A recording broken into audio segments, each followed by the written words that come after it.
Good morning, good afternoon, good evening, wherever you are in the world. This is REGANELITE here with a Snowflake Special. Yeah, no Snowflake show tonight, guys. I'm so sorry, guys. I know, obviously, it's not myself and Lee Korn, but unfortunately, these things happen, as you guys know. And yes, still for Monday, it is still cold here. But and yes, I'm putting on headphones today because I thought I want to try something a little bit different with regards to my setup here. But we've got plenty of stories to cover tonight. I've even got a funny story and a good news story as well to share, which is pretty good. So nice to have them for a change as well, guys. So hope you're all doing well. Obviously, yeah, damn it, Lee. Yeah, I know, Duke. Hello, buddy. Hope you're doing well. Yeah. So obviously, we will obviously try to reconvene again next week. But as you can see, I've done a little bit of a splurge of blue here tonight. Bit of a bit of a darker shade sort of thing. So I thought I'd just try something a little bit different. So we're not covering any world stories. We're just going to cover stories from the UK tonight. And I will remind people later on as we go through the show I will be saying this to please go to my community tab and vote on the poll that I have there with regards to my schedule next week. I really would like some more input. I've only had 9 votes and I know there's more than 9 people who watch my live streams and watch my videos. So can you guys please, I'm going to mention it later on, please go out of your way to watch that. Not watch it, to cast your vote with regards to the schedule. I really would appreciate that. So if you guys could do that for me, that would be greatly appreciated. So just as I'll just let people build up into here, we're going to dive straight into it. I didn't really want to do the snowflake the viewpoint intro because it kind of drags a little bit, and might try to do a bit of a different theme, shall we say, to it. But this first story we got is from The Guardian, guys. This was a interesting one to say the least, shall we say. So this is the headline from it, is that terrorists could try to explore artificial intelligence, MI5 and FBI chiefs have warned. The intelligence summit told terror groups or hostile states may seek to use the AI to build bombs or disrupt elections. Yeah, we've talked a little, I don't know if it's videos dropped either today or yesterday, but I have one about artificial intelligence and the growth that obviously they're coming into. So this should not be a surprise, but we should also be concerned. It should not be surprised, but we should also be concerned about this, I think. But it's good that MI5 and FBI have kind of acknowledged this. They probably have already wary of this kind of wary of this already from terrorists, and I'm sure other nations are too, and will be taking necessary precautions as it comes. But so artificial intelligence could be harnessed by terrorists or hostile states seeking to build bombs, spread propaganda, or disrupt elections, according to the heads of MI5 and the FBI. Ken McCallum, the Director General of MI5, and Christopher Wade, the Director of the FBI, said their organisations were monitoring developments and needed to cooperate with experts in the private sector to tackle emerging threats. The MI5 chief said that while AI developers put in safeguards to prevent people using software to ask how to build a bomb, there is a risk that it was possible to jailbreak those controls. There will always be ways to break them, and it's very important that there's always the software and there's extra software and all the necessary things that are needed to ensure that it doesn't get broken. But you know, when you put a barrier out in front of people always try to break it down. It's a case of how strong is your barrier going to be. If you're experimenting in security, it would be unwise to rely on these controls remaining impregnable, McCallum said. So there is a clear risk that some of these systems can be used to put uses that makers do not intend. Why said terror groups had sought to use AI to convert safeguards built into some of the AI's infrastructure, and to do searches for, how to build a bomb, or ways for obfuscate their searches for how to build a bomb. It was not the only example that hostage actors have sought to use artificial intelligence. Why added, we've seen AI used essentially amplifying the distribution or dissemination of terrorist propaganda, he said, using translation tools to make it more coherent and more credible to potential supporters. Ryan McCallum was speaking on Tuesday at the Five Eyes Intelligence Summit with the heads of domestic intelligence agencies of Australia, Canada, and New Zealand at the Stanford University in California. McCallum said he believes that some of the security risks relating to artificial intelligence would be discussed at Rishi Sunak's Global AI Summit in the beginning of November, and that the industry was sensitive on the topic. Yeah, that's going to be an interesting summit, that's for sure, with lots of global leaders, and obviously lots of big tech companies. And you'd like to think that Rishi Sunak would have some sway, but I really don't think he's going to, if I'm honest, guys. I really don't think so. It's one of those issues where no one has a monopoly of wisdom, and trying to have a different form of public-private partnership and, crucially, international partnership, the MI5 chief added. Both agencies says they were monitoring for cyclical AI-generated efforts at political interference by hostile states such as Russia and China in the forthcoming election in the UK and US respectively.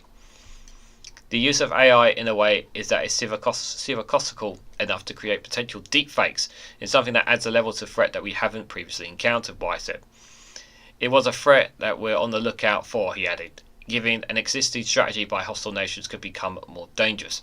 Fake images of Donald Trump being arrested were generated this year by Elliot Higgins, the investigative journalism site Bellingcat, using an AI photo generated software, illustrating the potential of the technology. Yeah, just type in Donald Trump being arrested AI pictures, and you'll find it on Google. To be fair, and it looks very, very, very, very real. And to be fair, you could probably do that. You can do that with anything these days. That's how crazy and the power that artificial intelligence is these days. It is quite scary, actually, to be fair. This month, fake audio purporting to be the Labour leader Sir Keir Starmer bullying his staff was posted online at the party's conference in Liverpool. Though false, it was widely criticised, and experts said it may have been generated by AI software based on audio of his speeches.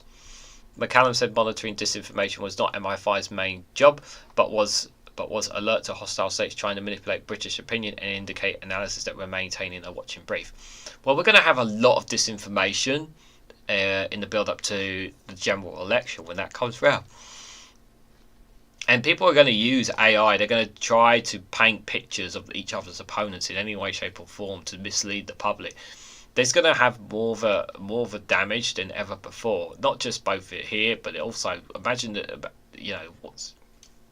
how it's going to affect, obviously, the American election as well.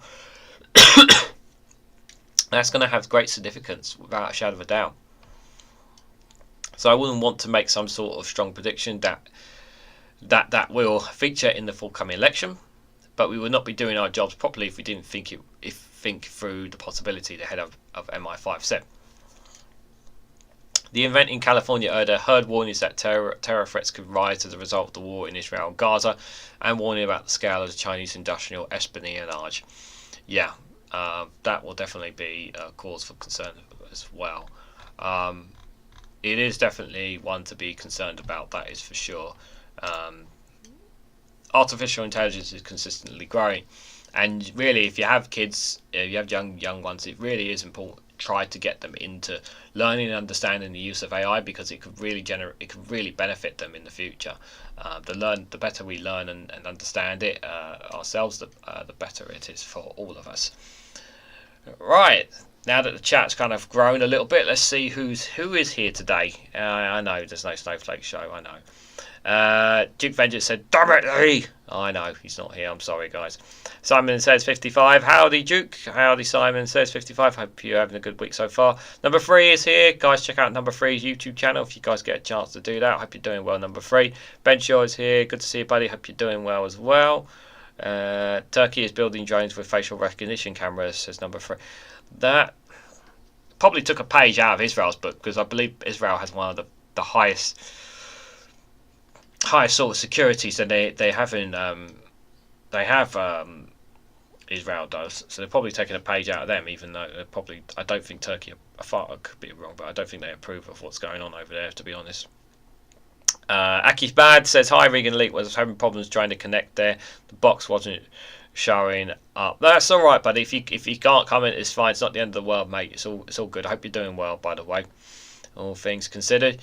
Hugh, good to see you, buddy. Hugh has his own YouTube channel. Be sure to go and check out his YouTube channel as well. Hope you're doing well, buddy. And everyone's saying hello to each other. Lefty Boat is here. Good to see you, Lefty Boat. I hope you're doing well, buddy. I hope you're doing well. Akis Mad, everyone's saying hello to each other. Akis Mad said, disinformation. You should have tried staying up here for the last 15 years. Even better that. Yep. BBC Scotland does a great job of that. Allegedly. I'm just going to say allegedly. 91 Leeds is here. Good to see you. I hope you're doing well. Caffo is here as well. I hope you're doing well. Do I say your name right? I hope I do. I hope I'm saying your name right. I've always said this. I'm terrible with names. I really am. I really am terrible with names. But yeah, I hope you're all doing well. Let's jump into the next one, guys. Don't worry, I've got some funny and good news stories to share later on, guys. So don't as well. So it's not all the usual stuff from me, guys. So this one is also from The Guardian here. Cuts could reduce education in England to the bare bones, head teachers say. Funding error on top of previous shortfall may force schools to cut enrichment activities and reduce special education needs support. This is so... you look cold, Reganelite. Are you in Boris's fridge? Boris has disappeared. It is cold here, Hugh, and we don't have the heating on, and it costs a lot of money to have the heating on, buddy. And if you watched my live stream on Monday, you would have seen I was just as cold then. So I'm going to take by your comment that you did not see my live stream on Monday, which because otherwise you would have seen that. Good evening, Jao. Good to see you, buddy. Hope you're doing well there. Alistair Keir, good to see you there as well. Quite okay, sounds like Carl. Okay. Alright, I'll try to get the names right anyway, to be fair. Just going back to this topic here. So obviously reducing special education needs, enrichment activities, like these things are vital for children. And why are special education needs support? Why do we have to cut that? You know, and it's not that it's the head teacher's fault in this situation. It's when you're getting less and less funding. What are they supposed to do? They're trying everything they can to protect the children, give them the best possible future they can. But when they get less funding, when they're relying on parents to help support them when it comes to some of the basic fundamental needs, it's absolutely ludicrous, guys. It really, really is. And I feel for teachers up and down the country because they are struggling to give them the best education possible with absolutely nothing. They really are. And it's just it's in a way it's heartbreaking because we have a generation of kids in England who aren't going to be able to reach their full, but who may not reach their full potential because of the education system that we have in place. And it's not that we could just throw money willy-nilly at it, sort of thing, you know. Especially if you're wealthy, you just, you know, the private education is private schools and that they're doing really well for themselves. So I do worry for the future of children in England. I really, really do. So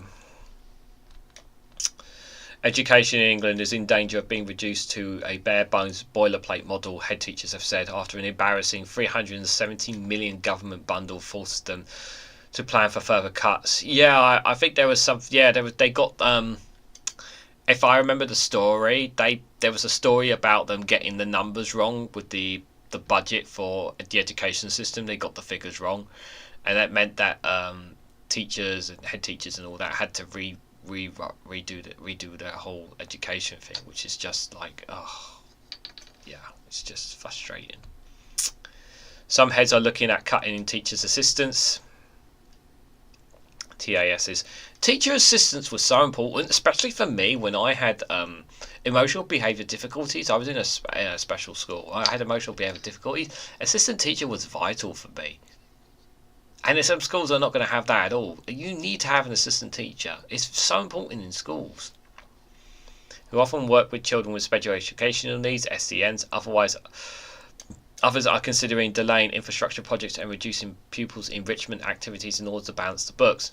The impact of not just this error but other funding shortfalls and cuts is that the education is in danger of becoming reduced to a bare-bone boilerplate model of basic schooling, said one Essex head teacher, James Saunders, whose school will receive £50,000 less than anticipated. The Department of Education, the DfE, was forced to apologise this month after an error in forecasting pupil numbers resulted in the school budgets for 2024-2025 being inflated by 0.62%. As a result of the downward adjustment, schools will receive £370 million less than they were told in July.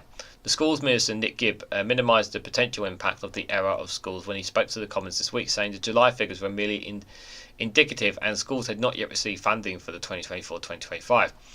Gibbs said the amount of funding schools received would remain unchanged at record £59.6 billion for 2024-2025, but head teachers have said they are having to revisit their budgets and are facing tough decisions as a result of the error.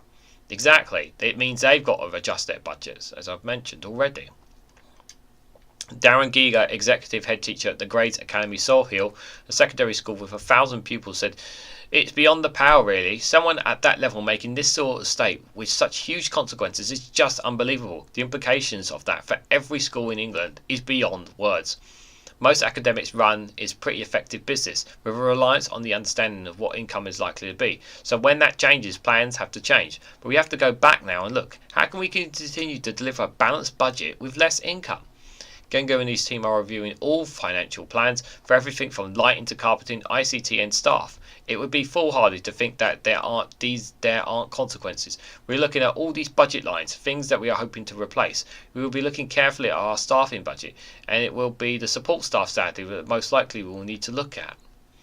That's one more person out of a job as well, that loves their job and wants to do what they do, and probably some of those support teachers that have a connection with a lot of the pupils and maybe with the parents, and they're going to have to go because of may have to go out of schools because of some of those cuts. So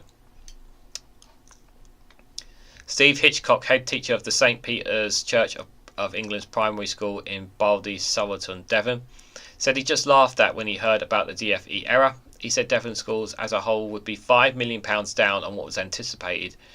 £5 million less in your budget. In Cambridgeshire, schools would get a £4.4 million less, a local Labour leader, Daniel Zinger, told the Commons.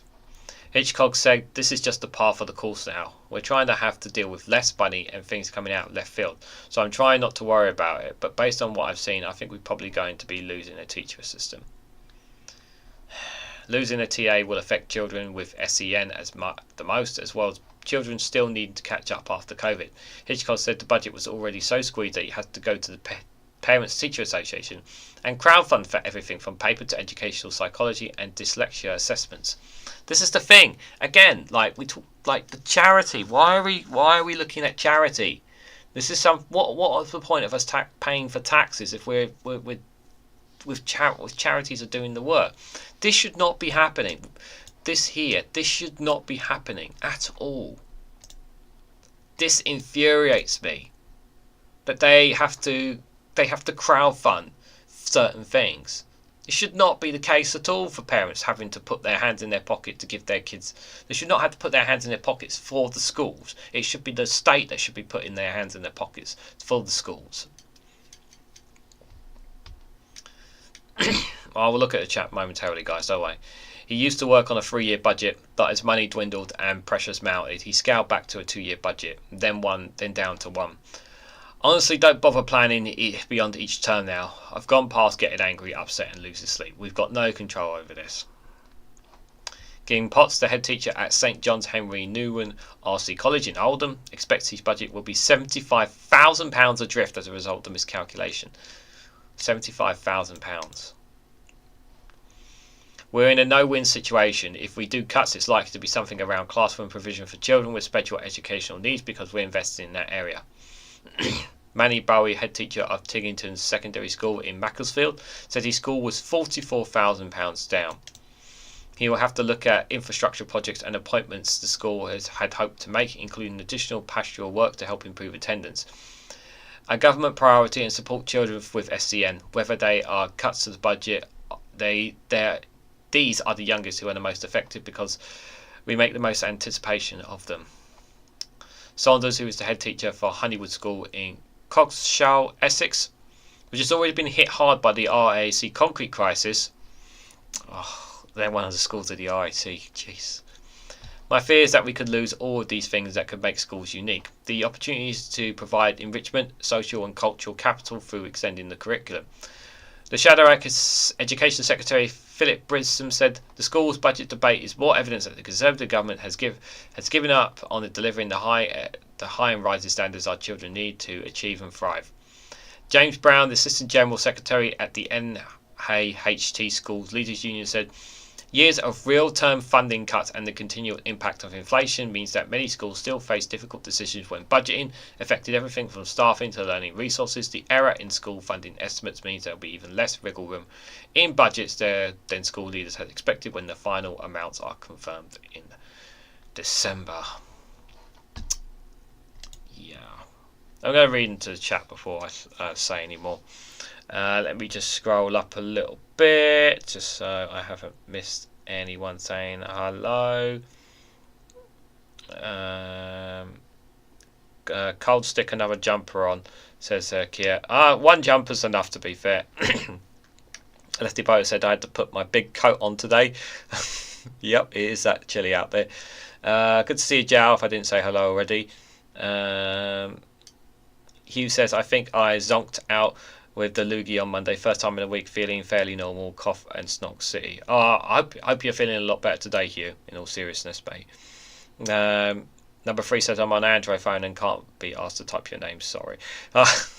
To be fair, I can't like do the when I do the atting people and saying hello in other live stream chats. If it's not on the computer, I can't do it. It's so much easier for me to do it on the computer because the computer brings up the names, but if I do it on the computer, I have to physically type the names in, which is a pain for me. My schools don't have counselling services. Number 3. Jal says I got distracted running on Empire and EU4 is a lot of work. Simon says 55. He's saying he's trying to stay awake here. Yeah, the cold does make you probably think cold is probably making you feel a bit sleepy maybe.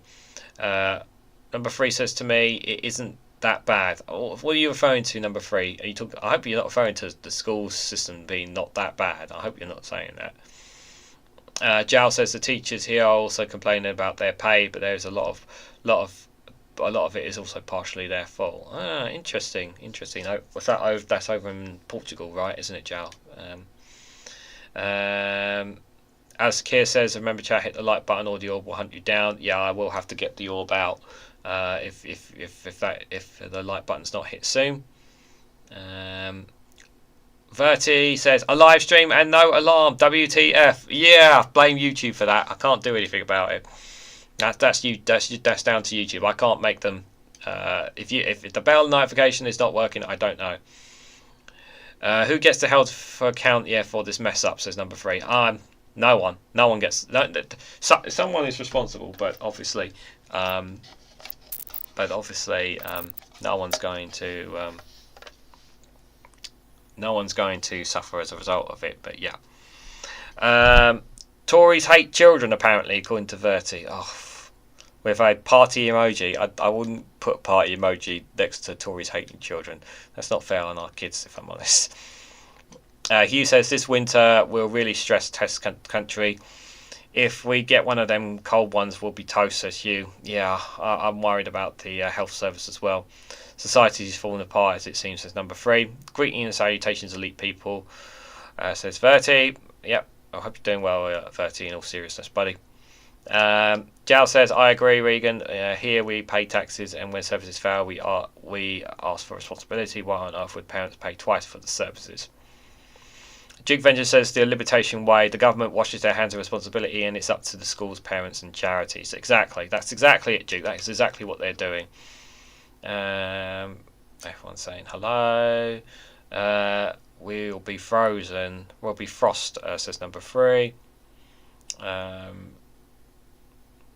30 says, I'm a lucky SOB, went to school in Finland and not in Canada. Finland changed to a unified school system in 1975 and my generation was the first to go. You have a great education system over there, 30. You're very, very lucky, to be fair. 4C this morning, REGANELITE says, Kier. 91 Lee says, in my day we were lucky to get pens and books to write. The last week worst school in the southeast in the 80s. He says, can it stop raining, says Duke. Verti says, YouTube hates me. What's YouTube done? I'll have to go and check my soup. 'Tis the season. I'll see you later, says Saki's bad. Yep, get some soup and warm yourself up, buddy. Number 3 says to me, you are not so boring as to make us sleepy, says number 3. Listen, if you fall, like, I can't stop you falling asleep at the end of the day, you know. But hopefully the first funny video that's coming up very soon will wake you up a little bit, guys. But here is the orb in all its glory for those who were asking for it, because I think I don't even showed it last time yet for you guys, so kind of failed you on that regard, guys. So I got one more story before we got a nice little funny video for you guys. So we're going to go, if the orb will power us up. Yes, well said, 91 Leeds. The orb will power us up. But I will leave it on there and we may visit it later on. I probably will end up drinking more drink anyway. So this one is from Sky News, guys. So this is with regards to the COVID-19 inquiry. I was actually watching a bit of the live stream from Sky News. So if you actually... I think if you go onto when you look up live streams under YouTube, I think they've still got enough. They got more modules this week, but yeah, Sky News have basically watching over it. So I watched a bit of that today, which I thought was quite interesting.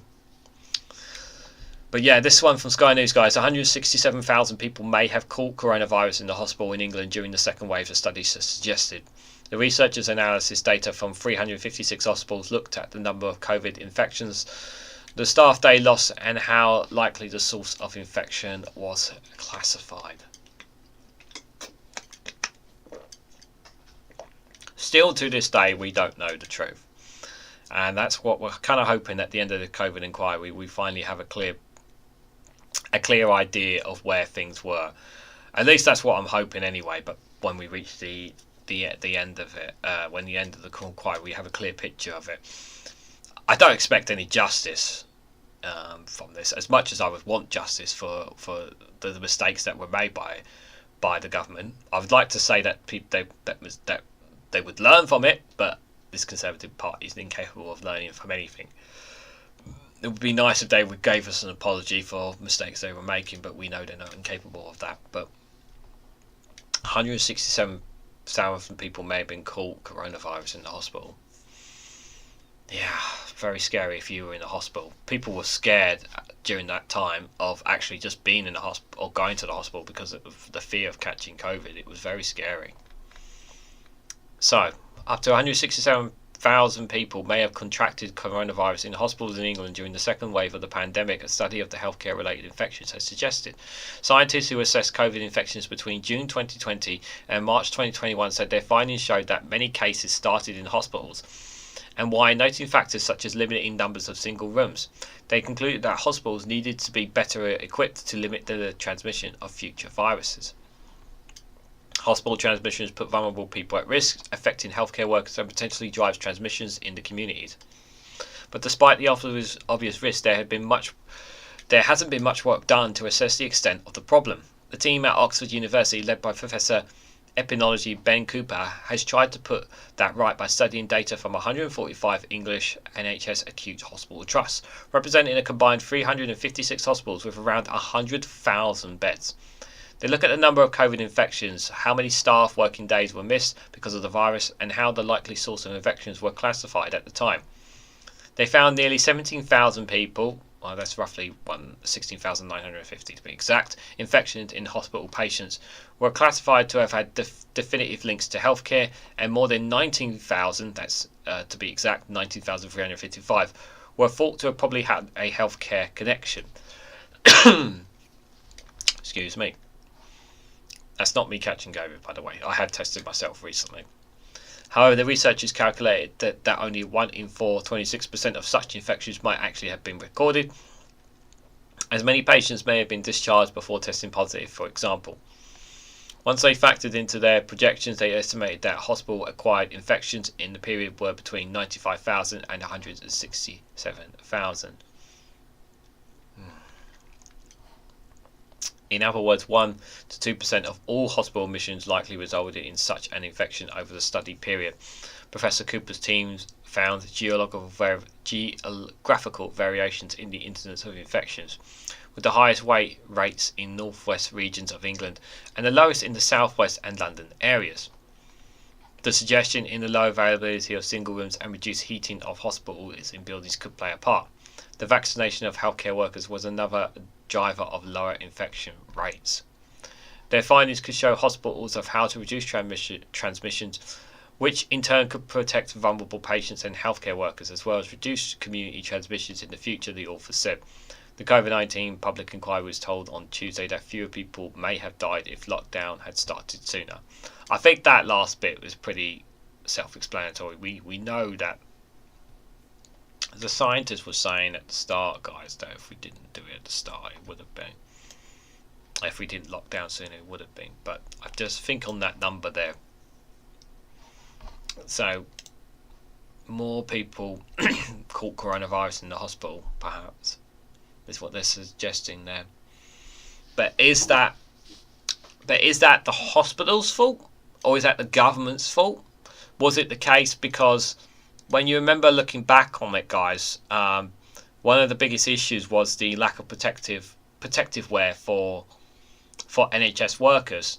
We remember that I know with just take aside the whole dodgy contracts and everything that they were screwing over, but if you remember, there were images online, obviously, of doctors and nurses wearing literally black bags and all sorts, just trying to give themselves the best protection they possibly can. But were doctors and nurses doing absolutely everything to protect the patients, to stop the amount of spreads in infections? I'm not saying it's their fault at all, but that question needs to be asked. We have to ask that question. Obviously, rightfully so, the government needs a bashing, obviously, with the way they've handled this. But that question does need to be asked, because if the most infections around, if there were a lot of infections coming out of the hospitals, which is what this study is suggesting, and it is only one study, of course, so we have to take that into account. It is only a study. But if it is a lot from the hospitals you have to question those who were running those hospitals of, were they taking every single precaution, were every single measure put in place? So these are questions that should be that needs to be raised, and I hope that they do get raised in the inquiry. Obviously, you know, the buck stops with the government, rightfully so. But and I understand that and I totally understand the point that the NHS has been underfunded and there's been austerity, less cuts and all that. I totally understand that, but that question does need to be asked. So we do have to put that into perspective, guys. Let's have a quick look in the chat before we go to our first video. He was saying to me, you can copy our school system for free school meals and stuff, and you can actually save money. We could save money, but this is the Conservative government. They won't do that. Conservatives learn, says Duke. Yeah, I know. Lessons will be learned, says Lefty Bower. Yeah, I know. Hugh says, can't believe ministers were keeping proper notes and accounts in the total incompetence, he says.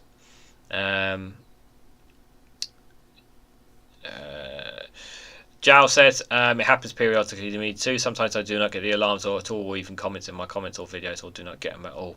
Yeah, I that's why if ever I've got from now on, whenever I do a live stream, guys, or whenever we do a Snowflake show, we ping the Discord community, because that is one you can get. That is a ping you will get. I don't do it often, but I think it's important to do it to highlight, hey, we're live, you know, so at least, yeah, you'll see it there. So two socialists on my right wing, I'm not far right, says fart right, says Verti. Okay. Notifications fall off too off the edge if it comes at run, says Hugh. Everyone's saying hello to each other still. Verti says, I believe in real democracy, free, will, fair education for the bedrock of democracy. Then the four corners are education, education, education, and education. Yep. Education is the foundation of every society. The right wing, says Duke. Ben Shaw says, bit wet out here. Dan has had a metre of rain today, so I can't really grumble. Number 3 says, gross negligence manslaughter. Jow says, why did they not tell the people to stay at home and let the services go to them? Only competent cases went to hospital in almost all European countries. That's a good question, to be fair, Joe. Verti says, why? Because every day new babies are born, next generation of us. Alistair Keir says, PPE, lack of beds, single rooms, lack of. Yeah, they were the lack of beds. There's no question about that. But correct me if I'm wrong. Like, what was it like up in Scotland? Was it? I don't know if you guys had the same. We're on this. I mean, obviously, I don't want to put words in Scotland's mouth, but I would say you guys had a better control of it all than we did in England. I'm going to say. Verti says Tories just want to get rid of children. I wouldn't go that far. Jow says being confined was not fun, but it saved thousands of lives. He said. Hugh says, had to suggest to my local healthcare that they should open windows and keep ventilation going. Forget about the heat. They did. Number 3 says, hospitals do put lots of sick people together. My mum called MRSA from one, for example. There are risks with the whole bigger is better approach. Yeah. Duke Vengeance says, responding to Jow, because you live in a civilized society that actually uses their brain. Yeah. Yep, it is. But more food for thought is what I'll say there, guys. So anyway, let's have a little bit of fun here, guys.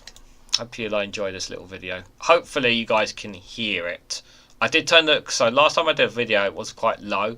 I've turned up the volume on this one and I've turned up the volume on my computer, so hopefully it'll be louder for you guys. So do let me know after I finish playing it.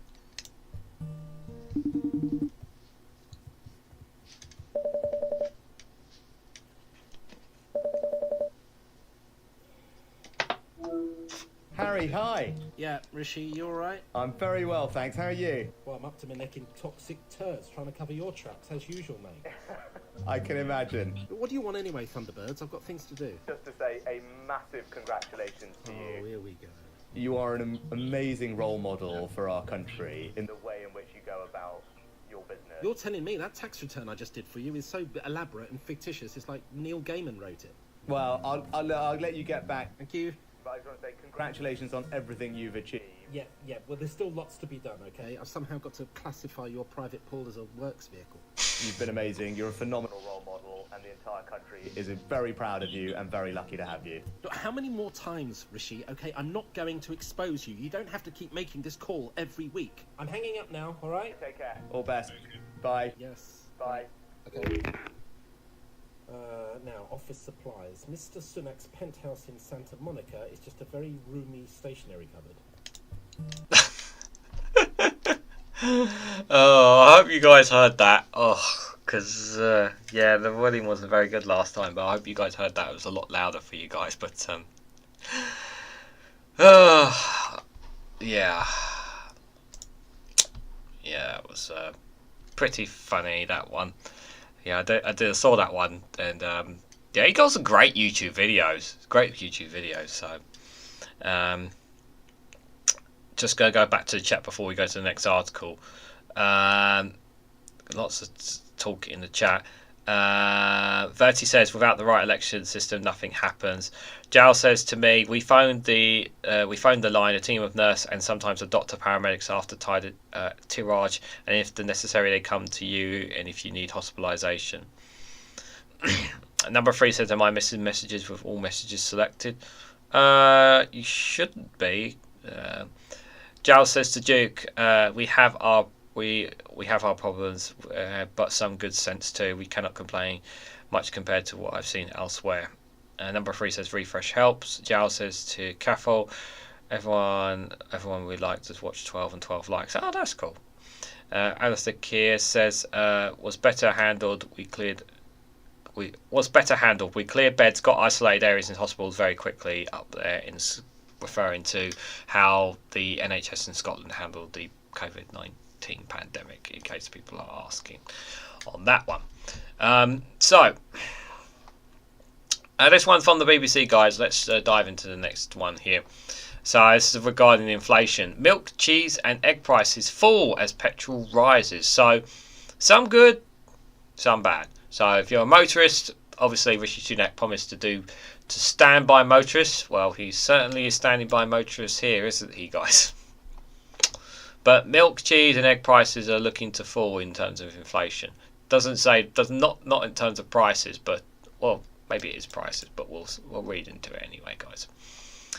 I'm using the wrong. Hold on. What am I doing? I'm using the. I thought something's wrong here. Hold on. There we go. I thought something was wrong. There we go. That's better. Now you guys can see. Let me start again. Food prices saw their first monthly fall in 2 years, but fuel prices rose sharply, official figures shows. And it comes as the UK's overall rate of inflation held steadily at 6.7%, ending a run of nearly 3 consecutive monthly falls. Milk, cheese and egg prices all fell, easing the pressure at the supermarket tills, but petrol rose by 5.1p a litre. The latest inflation figures shows the battle to slow soaring prices is not over and means uncertainty over whether interest rates will rise further. Analysis has expected the overall rate of inflation to fall slightly, and the Office of National Statistics there may be some disappointment about the unchanged figure. However, its chief economist Grant Fisher told the BBC Radio 4 Today programme, if you look across Europe, many countries have seen either periods lately or no change, or in some cases of actual increases in the headline rate before they start to resume their falls. Rishi Sunak said about halving inflation to around 5.3% at the end of the year remains his number one priority. The UK interest rate was left at a hold at 5.25% last month after a succession of rate rises aimed at gaining inflation under control. And while most economic experts rates to remain unchanged again next month, the Bank of England Governor Andrew Bailey has acknowledged further decisions may be tight. Resurgent oil prices in the wake of the crisis in Israel and Gaza is a reminder of how volatile and tricky inflation can be. On Tuesday, separate figures showed wages output inflation for the first time in almost 2 years between June and August. However, many households remain under pressure because of the high cost of living, and charities have warned things could get worse this winter. Excuse me. September's inflation figures is also crucial for many people claiming benefits. Certain benefits, including disability benefits, must rise by law in line with this figure from April. Other benefits, significantly universal credit, also usually rises in line with this rate, but is at the discretion of ministers.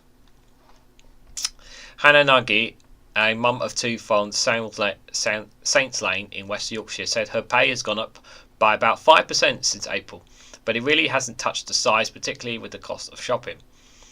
It's not going towards holidays or days out, it's going towards electricity, petrol, food, shopping, the day-to-day living, the recruitment professional told BBC. Mrs. Nagy said the pace of price rises means she felt like she was in a better position a few years ago when she was earning less, but things didn't cost as much. High food prices have driven up inflation over the last few years, with the cost of a weekly shopping soaring due to supply chain issues with the war in Ukraine. So I'm just going to switch my picture here just so you can have a look here. So this is from the source from the Office of National Statistics here, guys. The food inflation at 12.1% in September 2023, consumer price index for food and non-alcoholic beverages here. So you can see, obviously, pretty much it's very, very low, below obviously 0%, and then we had obviously 2016 we had the Brexit referendum, and then in 2020 it shot up.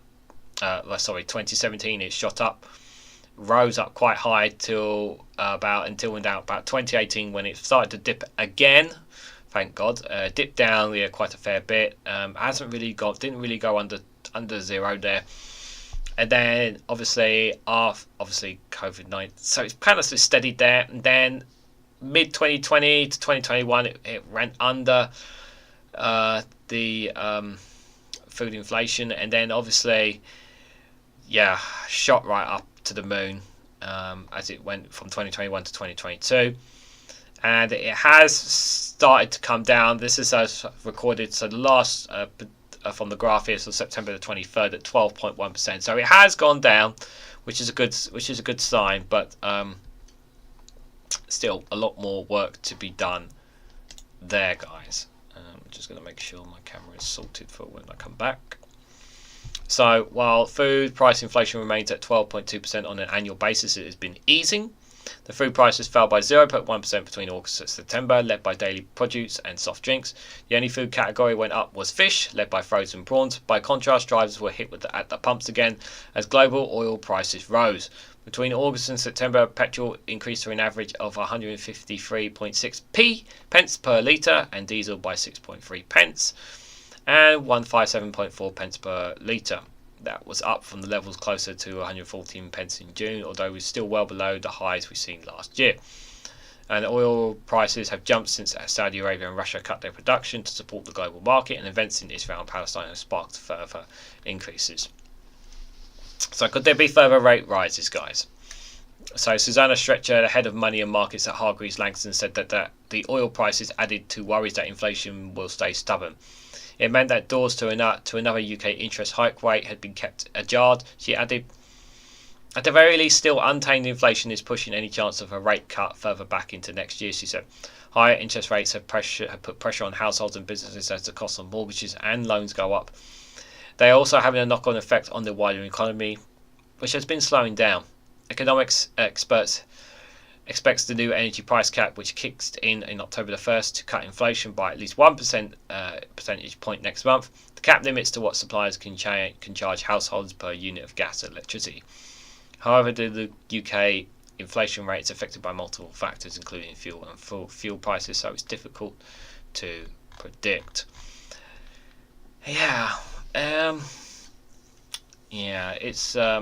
It's not just what happens here; it's what happens around the world. It's really not something too much that the Bank of England. There's only so much the Bank of England and the government can do. You can only do what can take place really in the United Kingdom when it comes to that.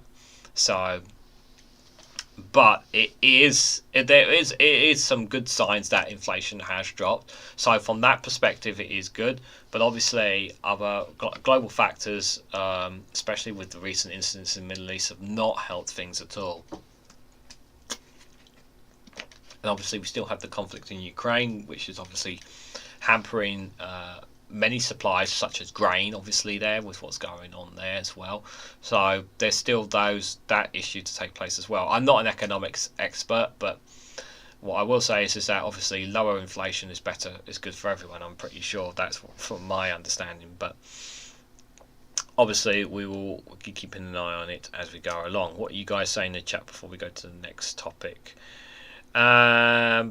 Bedbug hysteria, another false flag gaslighting nonsense. Bedbugs has always been about, says you. That's true. Food prices have also decreased slightly, but petrol is always expensive here, says Jow. Okay, I haven't missed any others. About the same here. Replying to Verti, Jow here says, but on food the decrease was noticeable, like things like dairy and veggies. Hugh says, money coming in Thursday night. I'm hoping to get gas and cider on Friday. I hope you do, Hugh. Hope you do. All good for you, buddy. Jow says, the problem here is the matter of the volatility of prices in the UK to international events. The UK will feed them all, good or bad. Verti says watermelons was 60% per kilo in the local veggie store, and in the supermarket was €1.20 per kilo. With a fault emoji. Well, it means you get it from the local veggie store then, if it's cheaper. Inflation all countries have, says Jow. Yes, of course they all have inflation. It's just how you control it and mitigate it in your country. Olive oil still costs at least €100 per litre, says Verti. I'm sorry. Duke Vengeance says, I'm sorry, Noy, I don't know what video game to play. Play Minecraft, buddy. You love Minecraft. Simon says 55 says, Hugh, ever tried making your own wine? I tried to buy that without... okay, I'm not going to read that bit. Jal said watermelons and melons are planted everywhere here, but olive oils, he's basically referring to Portugal because that's where he's from, but olive oil is more expensive here, so that means that olive oil sent to other countries will be significantly more expensive. In response, Verti says Tunisia sent it to Italy and then they tripled the price.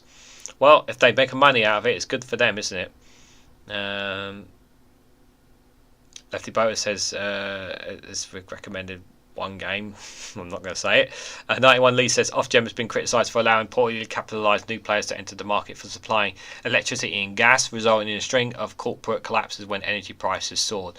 Yeah, basically, that is true, Leeds. Yeah, they just the market was all over the place there, and they took all the money out of the profits and just let the companies fold, didn't they? Hugh says olive oil is just £5 a litre in the local Aldi store. Jal says, ironically, we are the ones leading producers of olive oil. We're going into questions about olive oil here, but the Jal made prices in the main producers, Portugal, Spain, Italy and Greece, are much more expensive. Kafal says, inflation is around 2%, the usual considered optimal definition is very bad. Yeah. I use the oil spread cheaper than other stuff and better, says number 3. Okay. Wow, I'm going through. Time is flying, guys. I really need to speed up. So this one is exclusive for My News. I was going to do this one for a Patreon exclusive, but given what's happened with this show, the Snowflake show, I think I'll just share this one with you guys.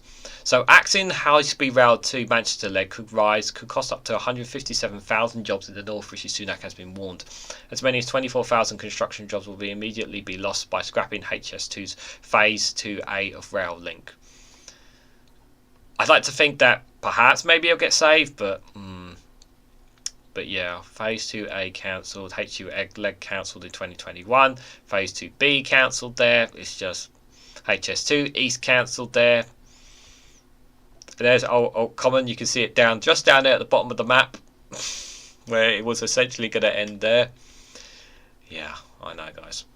Up to 157,000 potential jobs have been lost in the wake of Rishi Sunak's decision to scrap the northern leg of HS2, Labour has claimed. The Prime Minister ended weeks of speculation this month when he announced his government would axe the high-speed rail link to Manchester in favour of funding local road and transport links around the country. The immediate knock-off effect of the government's decision to ditch the rail line between Birmingham and Manchester is likely to result in 24,000 skilled jobs directly linked to the construction of Phase 2. Such jobs, including engineering, management, mechanic and construction roles, are based on the HS2's LTC's own 2021 skill forecast. Need for building the Birmingham to Crewe link and the later Crewe to Manchester spur in the rail line. HS2 Limited, the government's own delivery arm for the major rail scheme, also forecast that the creation of a new commercial hub surrounding Crewe was expensive to create 37,000 jobs and 7,000 new homes by 2043. According to the Greater Manchester Authority, it was hoped that a further 96,000 jobs and 16,800 homes would be delivered by the construction of HS2's Phase 2B, under which the construction of a new station and rail link between Manchester, Piccadilly and Manchester Airport was planned, as well as its integration with long-promised Northern Powerhouse Rail (NPR). While the government said it will spend £12 billion on delivering a new NPR link between Manchester and Liverpool, it remains unclear whether this will be based on the existing HS2 plans. Labour said the decision by Mr Sunak could result in as many as 157,000 jobs being lost as a result of this move. Yeah. Well, we need to save money, so we're just going to throw these people out on the dole. We talked about, how HS2 would benefit the North. And how it would create jobs and prosperity, and this undoing, it's going to cost money either way, but sometimes the best thing to do is actually to plough on and rather than throw it in the can. But they obviously aren't looking at the in my opinion, they should have paused it rather than scrap it. If pause it and have a full review and look at the numbers and everything before making a decision like this. I don't think they really did look at the numbers well enough, in my opinion. This just does not account for the fact that other jobs were created via the government's own plan to deliver hundreds of transport improvements under this Network North plans. I stated this before. I'm sure I've stated this before about all this. However, it's just what the transport scheme would be, is as yet unclear after the Prime Minister admitted last week that the project he promised were only elusive. Shadow Transport Secretary Louise Hayes said the chaos and incompetence around the government's decision to scrap H2 was having a catastrophic impact on our economy. Towns and cities across the country will now miss out on 150,000 jobs as a direct result of the decision made by Prime Minister. This is the exact opposite of levelling up we were promised, she added. He's 100% not wrong. Can't argue that. Mr Sunak's come under significant criticism from senior Conservatives, including former Prime Ministers David Cameron and Boris Johnson, for his decision to cancel HS2 north of Birmingham, which is the biggest infrastructure project in Europe. Mr Cameron was scathing and insisting the decision was the wrong one, and added that it would only serve to fuel the option that the UK can no longer think or act for the long term of the country, as we're heading in the wrong direction. The Prime Minister also came under fire after he appeared to have filmed a video about his decision to scrap the high-speed rail line before making his official announcement, despite repeatedly stating that no decision had been made. The Department of Transport criticised the analysis. Every penny of the £36 billion that would have been spent extending HS2 will be reinvested into local infrastructure and transport schemes across the country, including $20 billion on projects across the north, the spokesperson said. This investment will support thousands of new jobs on top of the thousands already supported by the construction of HS2 from London to Birmingham. Yeah, but you're still scrapping all these projects, so yeah, just gonna say that there. Should I do this story? I should do this one. Well, it does tie into tomorrow's by-election, to be fair. I'm just going to have a quick read what you guys are saying in the chat. HS2 should have been started in the north. It says number 3. Yep, we know. Yeah, it should have been in the north. 5-4 and 3-4 predicted next January. I'm not sure what that's about. It's decreasing, talking about inflation there. They're still talking about Welsh. And number 3 says Northern Poorhouse Rail. Yep. Giles still talking about GDP. Hugh says Cardiff area built a rail line to Cardiff Airport. They're doing one. Give me back my screen, thank you. Cardiff are building a rail line to Cardiff Airport and doing one from city centre to Sedith Parliament in Cardiff Bay. Might have been built, but haven't checked recently. Okay, that's cool. Always building new rail infrastructure is always a good thing. I have not heard anything about that, Hugh. Westminster upwards, yeah. Right, so let's just dive straight into the next one, guys. I'm probably going to end up going over time. I'm just gonna go flat out a minute because I want to cover the good and funny stories, guys. So this one from Byline Times here. This is basically in line with tomorrow's. The police body led by Conservative mid-bed candidate paid out over £100,000 in settlements to former staff. Opponents of the Conservative candidate to replace Nadine Dorries described the payments as startling, Joseph Mulbeer reports. So what is all this about, guys? So the Police and Crime Commissioner Office for Bedfordshire, currently headed up by the Conservative Party candidate to replace Nadine Dorries, has paid out over £100,000 in settlement payments to departing staff over the past 6 years, Byline Times can reveal. Excuse me. Basically another scandal. Are we really this surprised? Feskis Angasubi is the Conservative candidate in what is expected to be a close three-way by-election in the Mid-Bedfordshire constituency due to be held tomorrow, this Thursday, October the 18th. Angasubi has been in the Police and Crime Commissioner for the area since 2021, before which the role was held by another Conservative, Catherine Holloway. It is not clear why the payments were made in the 3 cases unearthed by this newspaper. However, non-disclosed agreements are often used alongside payments when staff leave due to mistreatment or bullying or harassment, or to encourage them to leave investigations into misconduct.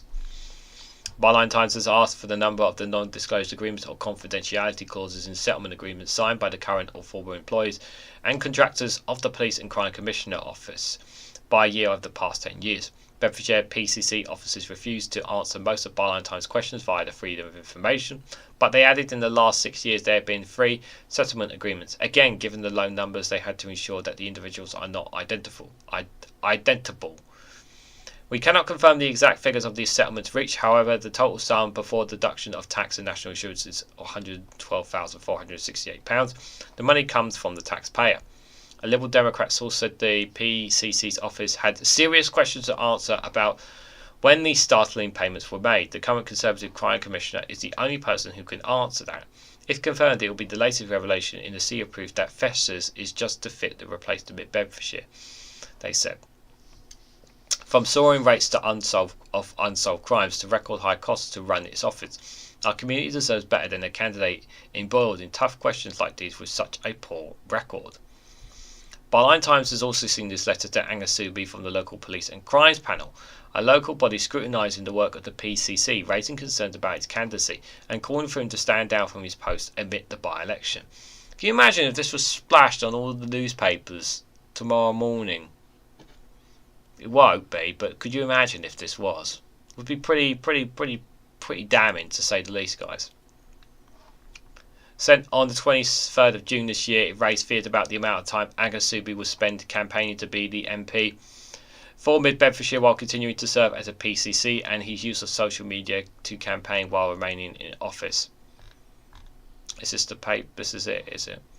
The panel was aware of the Commissioner is in the process of carrying out canvassing activity to gain electoral support in advance of the possibility of a by-election in the parliamentary constituency of Mid-Bedfordshire within the foreseeable future. The panel was concerned about the potential damage of the Commissioner's reputation which may occur as a consequences.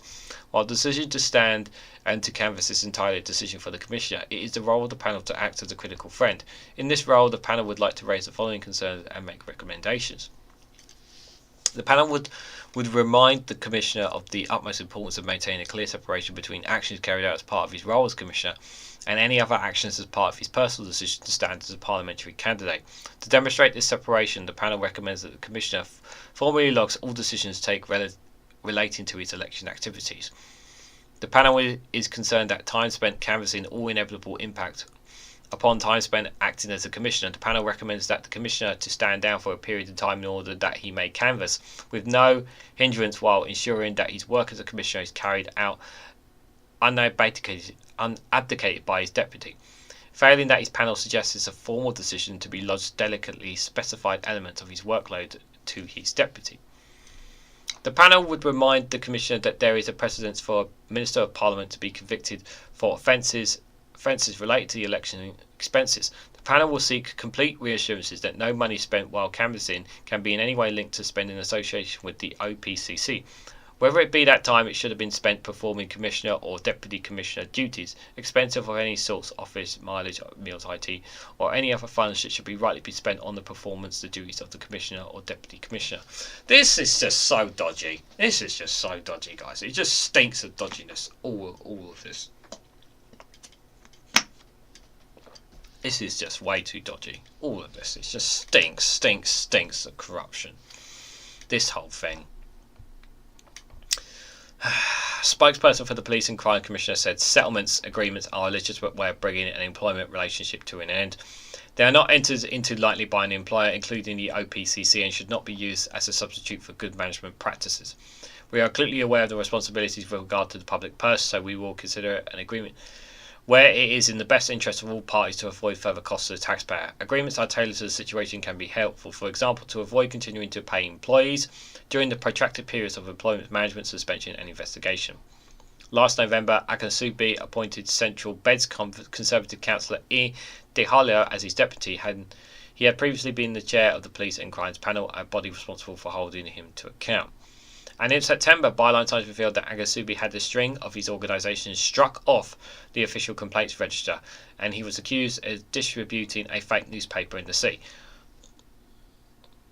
This is why you should subscribe to Byline Times, guys. This is they just keep finding such dirt going on in the UK. They really are the private eye of the United Kingdom. His firm, Wellbright Group Limited, was compulsorily struck off from the company's house register in 2011 after failing to file any accounts or company information. He has been terminated as a director of the year before, alongside a number of other directors. Another firm which he was director until 2008, Ivan Ventures, was also struck off in 2011 after failing to file its legally required accounts. The similarly named Ivan Services Limited, God, these names, the company's names are just so fake, aren't they? Of which he was also a director of, was voluntarily dissolved in 2015, shortly after receiving a warning from the company's house that it would be compulsorily struck off the register. It is not an offence to be struck off the register, and there is no suggestion of wrongdoing in Anasubi. However, it is typically a last resort for the company's house when a company has been inactive or unresponsive. In August, Anasubi was accused of distributing a fake newspaper to constituencies, the latest in an ongoing scandal covered by this paper. The Mid-Bedfordshire Community Chronicle was distributed among voters and described Anasubi as a crime-fighting dad who stood up for the Bed residents, with the subheader Festus Anasubi record is a winning support, as first reported by the Bedford Independent.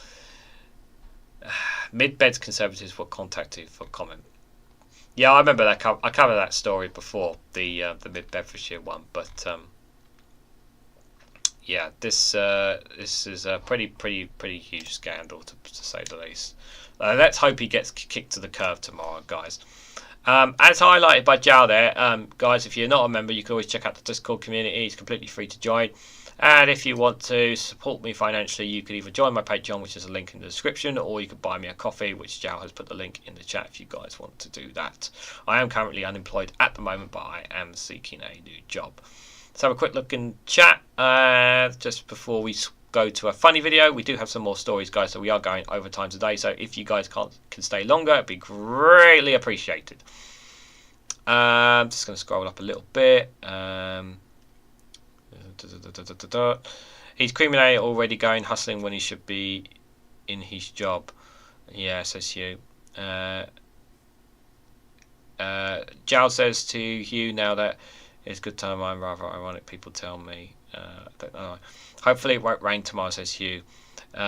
Hugh says he's freeloading already. Jal says I better not go there. Okay. Jal says settlements in Europe are before judged to the public eye unless it deals with personal rights. Colin Thompson says, greetings from New York. Hope it has been a great discussion as usual. Greetings, Colin. I hope you're well, buddy. Good to see you. 91 Lee says, Andrew Cooper is seeking to replace the former Deputy Chief Whip Chris Pincher as MP for Tansworth. He shared a photo of the flowchart. Yes, we saw the flowchart. If you didn't see it on Max's live stream yesterday, and I've covered it on saw it on Twitter as well. So that's pretty shocking. 91 Lisa also said on social media that indicated people should only seek help if they were employed and gave up their TV and mobile phone contracts. Yeah. All Sorts Shorts is here. Not All Sorts, but All Sorts Shorts is here. Hiya, I thought it was a snowflake. Yeah, Lee's unable to do it, so I'm doing a show tonight. All Sorts. Hope you're doing well, buddy. Hope your channel's doing great. Good numbers as always, buddy. So I hope you're all right. Jal says Hugh and I were kidding. I know you was, Jal. I know you was. It's all good, buddy.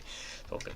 Anyways, so we got one funny and good news story. So all the political stuff is out the way. No, don't want to share that just yet. I do not want to share that just yet. But got this. This one's it's 2 months old, but I wanted to share this with you guys. So again, can you just let me know what the volume after you've heard the video, guys? Can you just do me a favor? Just let me know what the volume is, because I didn't hear anyone else saying anything about the volume last time. So I just want to know if the volume is okay for the video, guys.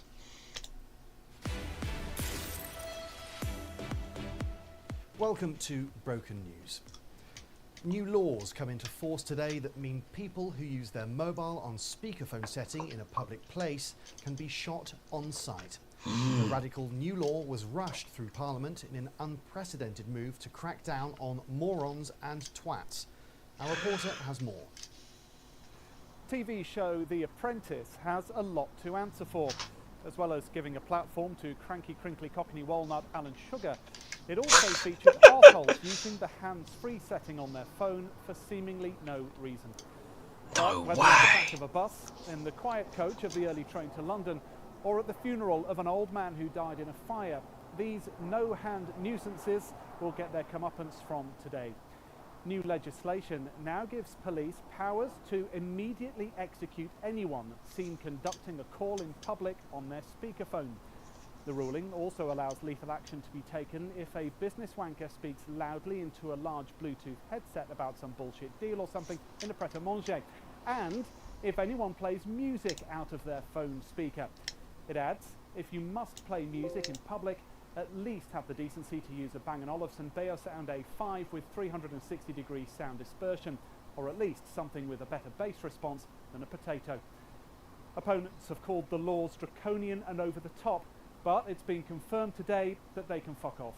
Back to you. What a lovely story. That's all from Broken News. You're up to date.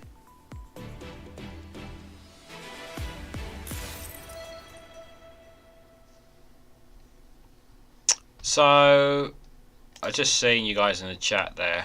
You're just saying your volume was good and the last video was a bit lower. It's listenable but a bit low still, but I'm on portable columns, up a wee bit. I'm not sure what else to do because it's on the max volume. So the difference between this time and last time is you guys had the you guys know there was like the echo. I don't know if you guys get an echo because obviously I didn't have headphones in and you're actually listening to it through the microphone, the video as well. But I did turn the volume up a bit there. I don't know if the volume went up a bit as you guys were listening. I could pull the headphones out at the end and try it that way for you guys. But let me make sure this is the right one here. But anyways, let's go away from politics, guys. We've got some funny and good stories before we wrap things up for you guys. This one was from the Metro. I saw this and I just like, because I wanted to have at least one funny video for you guys. So let me know. So yeah. Oh, actually, just before we go to that, guys, because there's quite a few people here in the chat. Can you guys do me a favour? If not now, do it at the end of the stream. I have asked. I did say this at the start of the show, and I just want to put this out there again. So on my community tab down there is I have a polling with regards to my schedule for next week. Can I ask you guys to please go onto that polling and just vote on one of the 4 options that are there? I would greatly appreciate it. I really would like some feedback if you can give some feedback as well. Only 9 people have 8 or 9 people have polled on it. I know there's going to be more people who are going to watch the live stream, if not today, later on. So if you guys can please please go and check that out for me and vote on that. It's really important because I do want to switch things up, yeah, on the content when it comes to scheduling on here. So do have a look at that. It's in under the community tab on the chat on my YouTube channel. Just scroll down and it's not the first post, it'll be the second post, and just vote on that for me. It would be greatly appreciated if you guys can do that for me. Lefty Boat says if you're using Chrome, there's a plug in that boosts the volume. Can't remember what it's called. If you find out, drop me a message on Discord if you can. All Short says if using OBS, go to a source setting and increase diaboles. Okay. Remind me of these things, guys. Remind me of these things. Anyway, let's look at this funny story. Funny-ish, shall we say, story. This is from the Metro, guys. Thieves who took portable toilets are going to get more than they bargained for, guys. Why do you think they're going to get more than they bargained for?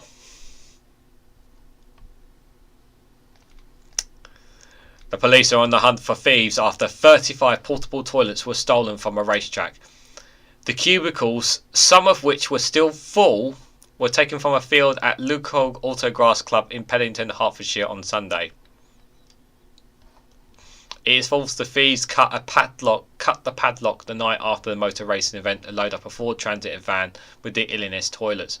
The loos are owned by Free Council Toilet Hire run by a 33-year-old Neil Griffiths, who said the theft could destroy the family business. I don't understand the premise of stealing these portables. Like, someone's like, it's a business. Like, what's the benefit of stealing these? Tell me what the benefit is. His son, Kieran, 26, discovered the theft when he went to collect the toilets. Neil, who's currently on holiday, said, "We are devastated. I mean, who on earth steals toilets? Some of them were full as well. They didn't even tip. They didn't even tip them over. It's just took them all one by one. It's quite baffling. So they aren't easy to move. They took about a quarter of our total stock. It's about 8% of our event stock. So we're going to have such a big impact on us. I mean, that's someone's job and livelihood. But I we're a small family business and something like this could destroy us. Replacing just one will cost us about £1,000. £1,000, 35. So that's £35,000 worth. Somebody at the truck saw a transit van pull up with a trailer and they assumed it was us. They either used cutters or knew the code to the padlocks. I'm still waiting to find out as I'm on holiday at the moment, but I just want to come home now. It's everybody else we put inside them as well, like sanitizing users. If we have events all booked for next year, we don't know what we're going to do. There are 2 portable toilets for disabled users were also stolen. They stole the disabled ones as well, which cost about £1,500 each. It's going to cost us so much money to replace them. I want to make these loos too hot to handle. We just want them back. I just want people to check CCTV footage and dash cams. We've never seen anything like this before. It's unprecedented. The toilets were only brought to the business last year and cost around £40,000. Yeah, inquiries are ongoing. Why would you go out of your way to steal portable toilets? Like, this is the thing. Really? Like really stealing some? It's just. Jal says, "What a dirty business." Too right. It is a dirty business. Absolutely disgusting business is what it is. Just disgusting business is what it is. Really, really is. Verti says, "My iPhone decided to go to sleep." Colin Thompson says, "That's how Conservative will build more homes." Portaloos, Tories are expanding the prison or immigration centres. Duke says, "At least they didn't steal the police toilets, or else they'd have nothing to go on." Stolen to order, says All Shorts. Portaloos are expensive, so they must have someone to buy them. Yeah, I know. It's just, I should have read the story, shouldn't I, chat, before sharing it with you guys. It just reminds me of the time my mate's mum got mugged for a bag of dog thing. She found it hilarious and went to the local paper. If I find the article, I'll post it on Discord. Oh, God. They'll now be spotted along the HS2 railway construction site. What construction site? They've been abandoned. They've been abandoned, you. My gran would say there's money in poo, or the other word, guys. When I swear in Finnish, even my macho half is better under my bed. Oh dear. Right, let's go to this last one, guys. Some of you guys may have heard this story. In London, but some of you may not have. Oh, there's this nice, good thing here. It's from Euronews, actually. About a week or so. So beavers are helping to rewild London, where and how they to see Europe's largest rodents. Beavers brought back from local extinction are now being seen in the wilds in West London. Londoners will soon be able to take beaver safaris after the animals were reintroduced to the UK capital that week. Widely hunted for their fur and meat, beavers went extinct in England during the 16th century. But after a decade of successful breeding programs, the semi-adequate mammal is back, and now they have returned to London for the first time in more than 400 years. How cool is this? A family of 5 Australian beavers have been released in Ealing Paradise Field, an 8-acre site of woodlands and wetlands.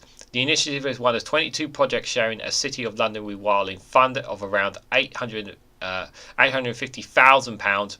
Mayor Sadiq Khan announced the new funding for the World Rewiring Day earlier this year. Despite the harm inflicted on the national world,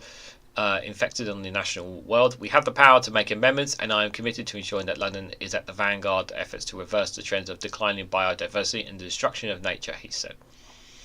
So why are beavers being reintroduced to London, guys? Beavers can be the ecosystem's engineers, generating a habit of dozens of other species. The wood they bring to the water provides food and shelter for insects, who in turn attract fish and birds. Their dams slow water, creating wetlands and marshy meadows. The reintroduction will greatly benefit the local environment, says Dr. Sean McCormack, chair and founder of the Ealing Wildlife Group. Many people assume beavers to be a wilderness species. In fact, we've just forgotten how closely we used to live alongside them. As we've forgotten the rich tapestry of life can bring as engineers of a healthy ecosystem. This is the second reintroduction of attempt in London. An initial 2021 effort failed after the male of their breeding pair died of natural causes. Once the new family settled, the organisation in charge of the rewilding hopes to run beaver safaris for people to get a glimpse of the new locals. Beavers are the most commonly spotted at dawn and dusk. Can beavers help prevent flooding? The diligent rodents could also help protect local infrastructure. Paradise Fields often floods, causing damage to local Greensfield tube station, but beavers could prevent this. Not only do they build dams, but they dig out new channels while exploring. This photo of the pond here, so this photo here, I'll put it up here, can hold water, preventing it from rushing out of park areas. The findings from the River Otto beaver trial in Devon show that beavers reduce flooding flows by up to 60%. Rewilding is a crucial tool in the toolbox for tackling the nature of climate emergencies, said Professor Alastair Driver, Director of the Conservation of Charity Rewild in Britain. Beavers can do so much of the rewilding completely free of charge in rivers and wetland environments. Now, are the beavers protected in England?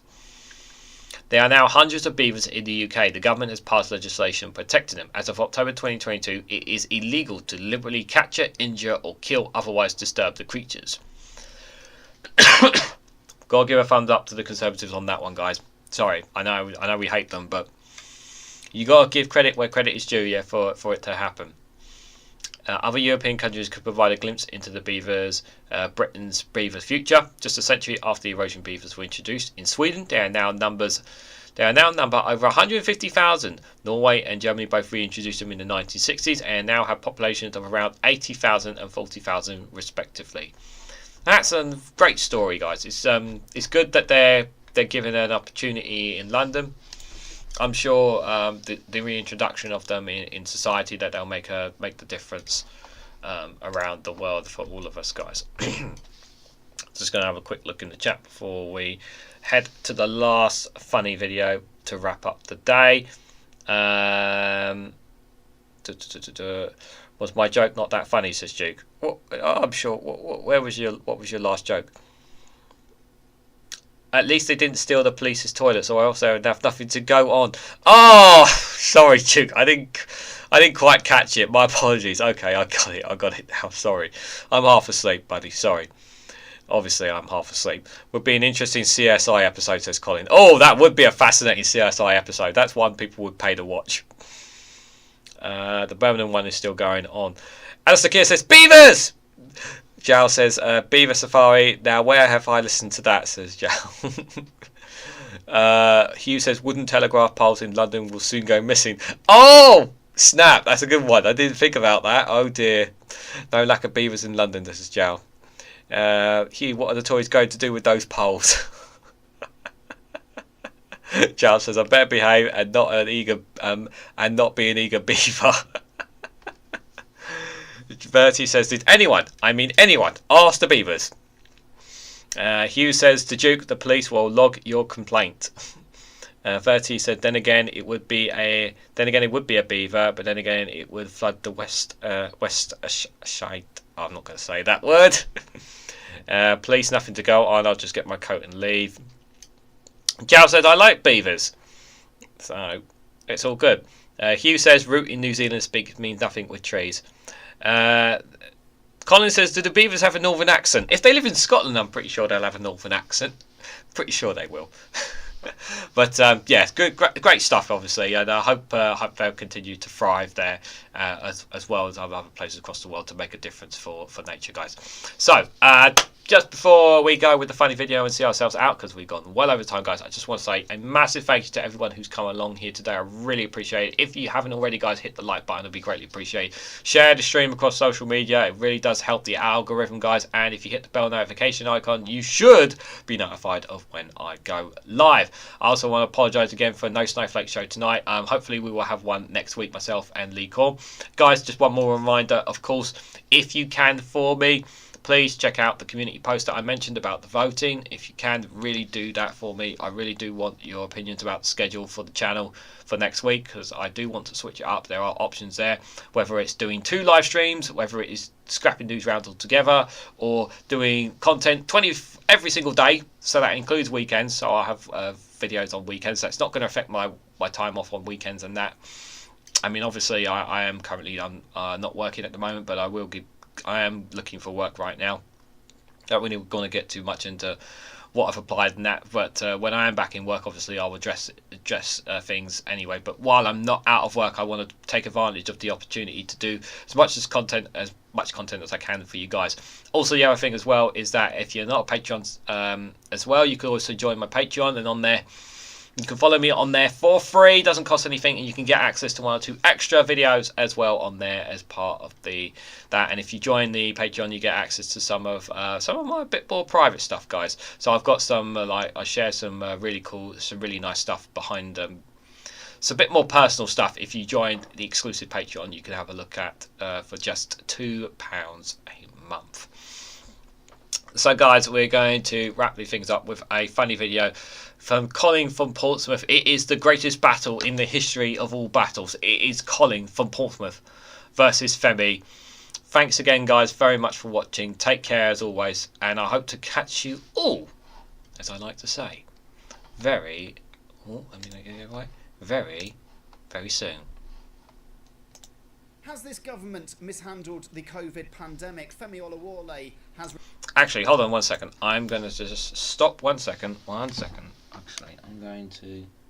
Hopefully I don't lose... I'm going to do it again. Right. You said last time, guys. I'm just going to do that. Let's see if that's better for you guys. Has this government mishandled the COVID pandemic? Femi Olawale has researched this topic meticulously and he presents a body of evidence. He's joined by Colin from Portsmouth, who hasn't thought too much about it, but whom we've invited on the show for a sense of journalistic balance. Femi, I'll come to you shortly, but let's hear from Colin first, as it's a little more positive. Colin. I don't think they have mishandled it, no. Femi. Well, I mean, where do I even start? First of all, thank you, Femi. Colin. But I haven't even started yet. Well, Femi, I'm trying to give you and Colin the exact same number of words so that it's a fair debate. But I haven't said anything. Well, you have. So far, you've uttered 10 more words than Colin, including the phrase, I've not said anything. So, Colin, would you like to add anything more to your answer? I just think they've done a good job. OK, you've got 3 words left. I'll let you finish. This isn't how debates work. 8 words now, Colin. No, good job, end of. OK, any more words, Colin? Oh, right, canoe, 3D printer, barbecue. Yeah, hold on, is barbecue 3 words or 1? I don't know, I've never been sure on that one. Depends on the spelling. OK, well, you've actually got 1 more word anyway, because Femi just said I. OK, and that is the end of the debate. Well, it's quite clear who's won this, and impressively so, with 2 words to spare. Femi, I've got to admit, I was a little bit disappointed with your performance, considering your expertise. I'll beat you, mate. Cheers, Femi, thanks, I enjoyed that. See you on question time, mate, yeah? See you later, Anthony. Cheers, yeah, love to the family. It is a funny one. Yeah, there is an echo. There is an echo, guys. Yeah, I knew that was going to be a problem. Yeah, it is something I need to address, guys. Guys, thanks very much for watching. Take care as always, and have a great night, guys. And if you do want to come on to the Discord for a little quick after chat with me, you can do as well, guys. All right. Take care and good night.